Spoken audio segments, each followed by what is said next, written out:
గృహ రుణ గ్రహీతలకు భారతీయ రిజర్వ్ బ్యాంక్ శుభవార్త చెప్పింది. ఈ ఏడాదిలో వరుసగా రెపో రేట్లను తగ్గిస్తూ వచ్చిన ఆర్బీఐ మరోసారి రెపో రేట్ను తగ్గించింది. తాజాగా మరో 25 బేసిస్ పాయింట్ల మేర వడ్డీ రేట్లలో కోత విధించడంతో ఇదివరకు ఇంటి లోన్ తీసుకున్న వారికి భవిష్యత్తులో తీసుకోబోయే వారికి వడ్డీ భారం తగ్గనుంది. ఆర్బీఐ తీసుకున్న నిర్ణయంతో 50 లక్షల గృహ రుణం తీసుకునే వారికి ఇకపై 9 లక్షల మేర ఆదా అవుతుందని ఆర్థిక రంగ నిపుణులు చెబుతున్నారు. గృహ రుణ గ్రహీతలకు శుభవార్త చెప్పిన ఆర్బీఐ 25 బేసిస్ పాయింట్స్ తగ్గించిన రిజర్వ్ బ్యాంక్ 5.25% దిగివచ్చిన ఆర్బీఐ రెపో రేటు 50 లక్షల ఇంటి రుణంపై 9 లక్షల వరకు ఆదా.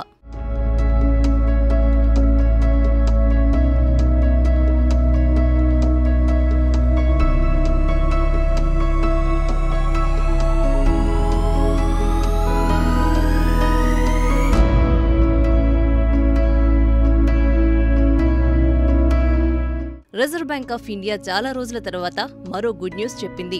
గృహ రుణాలు సహా పలు లోన్స్ పై కీలక వడ్డీ రేట్లను మరోసారి 25 బేసిస్ పాయింట్లు తగ్గించింది. దీంతో ఇప్పుడు రెపో రేటు 5.25%కి చేరింది. ఈ ఏడాది ఇప్పటి వరకు వడ్డీ రేట్లను తగ్గించడం ఇది 4సారి కావడం విశేషం. అంతకుముందు ఫిబ్రవరి, ఏప్రిల్ నెలల్లో 25 బేసిస్ పాయింట్ల చొప్పున కోత విధించగా తర్వాత జూన్ సమీక్షలో ఏకంగా 50 బేసిస్ పాయింట్లు వడ్డీ రేట్లను తగ్గించింది. ఈ క్రమంలోనే రెపో రేటు ఈ ఏడాది ఆరంభంలో 6.50% ఉండగా ఇప్పుడు అది 5.25%కి చేరింది. ఈ క్రమంలో ఏకంగా 125 బేసిస్ పాయింట్లు లేదా 1.25% తగ్గిందని చెప్పొచ్చు. ఆర్బీఐ రెపో రేటును తగ్గిస్తే వెంటనే బ్యాంకులు లోన్ వడ్డీ రేట్లను తగ్గించాల్సి వస్తుంది. అప్పుడు హోమ్ లోన్, ఇతర లోన్ వడ్డీ రేట్లు దిగొస్తాయి.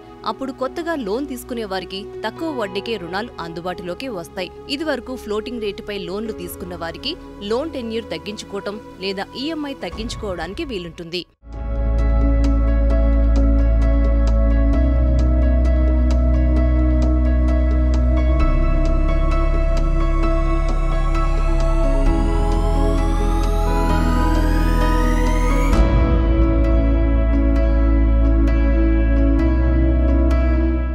ఇరవై ఏళ్ల కాలానికి 50 లక్షల రుణం తీసుకుంటే ఆర్బీఐ రెపో రేట్లు తగ్గించక ముందు 8.50% వడ్డీ అనుకుంటే నెల నెల 43,391 చొప్పున ఈఎంఐ రూపంలో చెల్లించాల్సి వచ్చేది. ఇప్పుడు రెపో రేటు తగ్గించడం వల్ల వడ్డీ 7.25%కి దిగి వస్తుంది. దీంతో ఈఎంఐ భారం 39,518కు తగ్గుతుంది. అంటే నెలకు దాదాపు 4,000 ఆదా అవుతుందన్నమాట.